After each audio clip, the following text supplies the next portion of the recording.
The year is 1943. Joseph Wright just won an Oscar in Best Art Direction for the movie My Gal Sal. 42 years later, Wright is dead, and the statue is passed on to his nephew, Joseph Tutalo.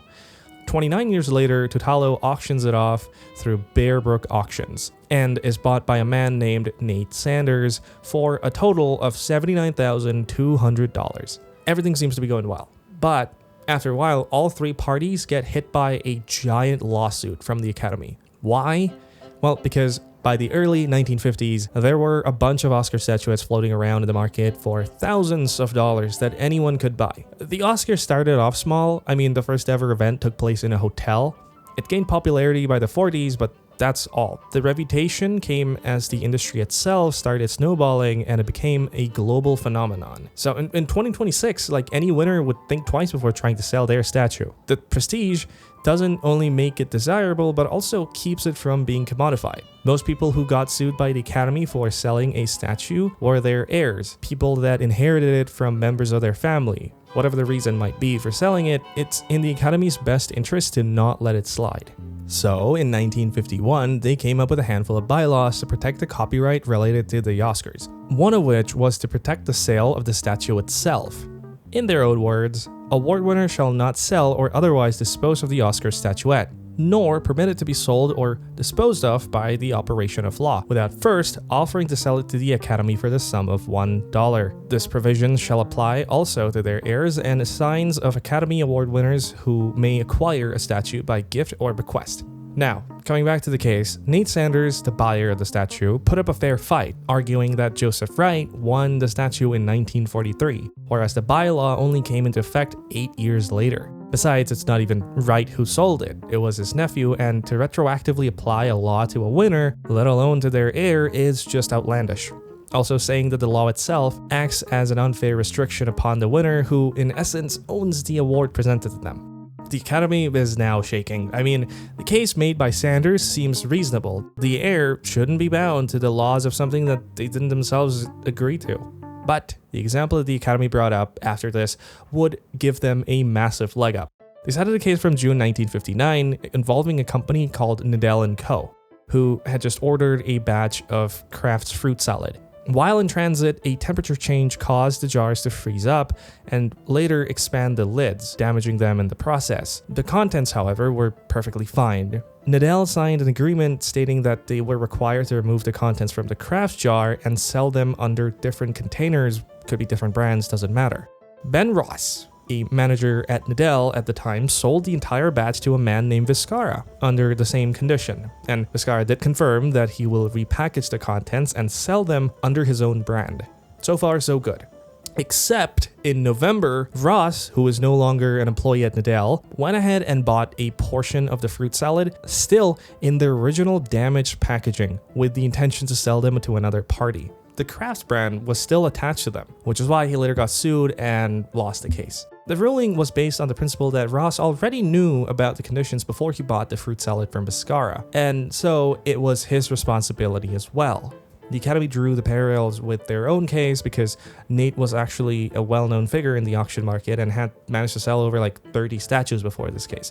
And so, according to the Academy, the bylaws did apply to Sanders, and the chances of him being unaware of them were near impossible. To all this, Sanders did try and argue that the fruit jar case is, too old and not relevant, but the judge was already compelled. Sanders ended up losing the case and had to return the statue to the Academy, and Tutalo had to pay $6,500 for damages. So now we know that it's kind of illegal to sell the Oscar statue, no matter if you're the winner or an heir.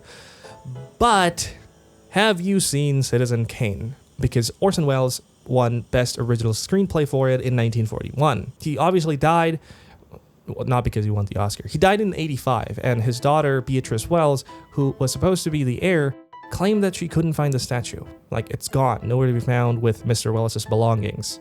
So in 88, she requested a new one, a replacement from the Academy, and also signed an agreement. But on this one fateful day in 1994, Beatrice was contacted by Shoppies, who told her that the lost statue had actually turned up at their auction house, sold by someone named Gary Graver for $50,000. Beatrice knows Gary. He was at Orson's funeral. She specifically remembered Gary telling her that, quote unquote, had nothing of her father to remember him by except personal memories. She was furious, rightfully so, and wasted no time in dragging his ass to the court.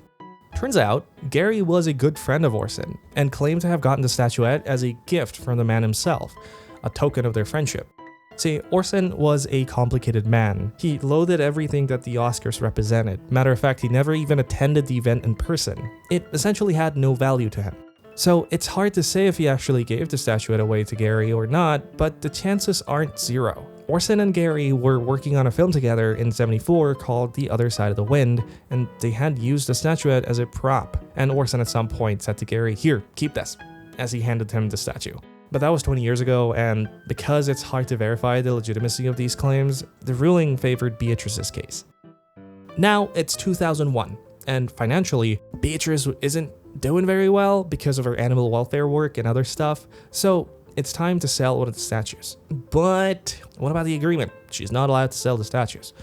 However, because the original statue was won in 1941, which is before the bylaws of the Academy even existed, she decided to go ahead with it anyway. Suffice to say that the Academy was not happy about it. They sued Beatrice, claiming that the agreement actually covered both the statues, meaning she was not allowed to sell either of them without offering it first to the Academy for $1. In the agreement, they labeled the original 1941 statue to be, quote-unquote, heretofore received by a, quote-unquote, member of the Academy. Well, that was a massive fuck up. See, heretofore received is an old legal way of saying previously received. But the agreement was signed by Beatrice, and she's not the person that previously received the original statue, so it was immediately nullified. The Academy essentially begged the judge to ignore the language that they used, calling it a result of relying on boilerplate language. Obviously, the judge wasn't having any of that and ruled in favor of Beatrice again. Like, she's just winning cases left and right. She was free to do whatever she wanted with the statue, and a couple years later, she did end up selling it to an anonymous buyer for an undisclosed amount, who in 2011 successfully auctioned it off for $871,000 with the help of none other than Nate fucking Sanders.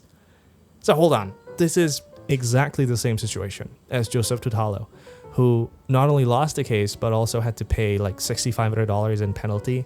Both Orson Welles and Joseph Wright won their awards before the bylaw was in effect, and both statues were sold by their heirs. So why did Joseph lose and Beatrice win? For that, we have to go back to the agreement again, like one more time. I know we hate looking at agreements, but we gotta do it one more time. Heretofore received by a member of the Academy. See, being a member of the Academy is actually quite different from just winning an Oscar. Like, it's available to only Oscar winners and like a few other people, but in short, it's an invite-only club which comes with a handful of prestigious benefits, but it also retroactively binds you to the new regulations and bylaws. Joseph Wright was an active member in the Academy and maintained his membership well until he died. This is something that Orson never did. Even though he won the award, he never accepted the membership invite, providing him immunity to the bylaws being retroactively applied to his statues. Anyway, thank you for watching this video. I really appreciate it. If you enjoyed it, hit the like button. I don't know how to do outro. I'm gonna go. Subscribe. Bye.